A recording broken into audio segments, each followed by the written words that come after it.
জানতে চাবো আসলে যে তার নির্বাচনী ইশতেহার প্রভাব, সে নির্বাচনে জয়লাভ করে মানুষের জন্য প্রতি খেদমত করলেন এবং সে কতটুকু জয়ের বিষয়ে আশাবাদী। হ্যাঁ, আপনি তো একজন প্রার্থী, সাবেক একজন উপজেলা চেয়ারম্যান ছিলেন, 2 বছর আপনি চেয়ারম্যান হয়েছেন। আসলে আপনি কতটুকু আশাবাদী এবং আপনার লেভেল প্লেইং ফিল্ড কেমন রয়েছে এবং আপনি নির্বাচিত জয়লাভ করে আপনি তালতলী উপজেলাবাসীর জন্য কি দিচ্ছেন? ধন্যবাদ এশিয়ান টিভির সকল নেতৃবৃন্দকে। আসলে আমার পরিচয়, আমি মোহাম্মদ মনিরুজ্জামান মিন্টু।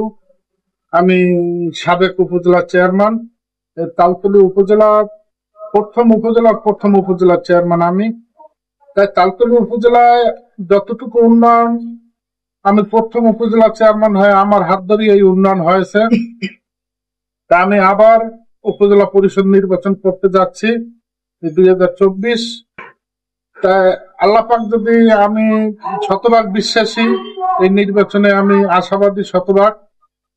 তা আমি নির্বাচিত হলে আমি এলাকার উন্নয়ন, মানুষের আশা আকাঙ্ক্ষা, এগুলোর প্রতিফলন হবে ইনশাল্লাহ।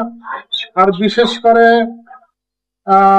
নির্বাচনটা আমি শতভাগ যাতে সুষ্ঠু হয়। আমি আজকে মাননীয় প্রধানমন্ত্রী জননেত্রী শেখ হাসিনার কাছে আমার আকুল আবেদন, আমি একটি সুষ্ঠু নির্বাচন চাই।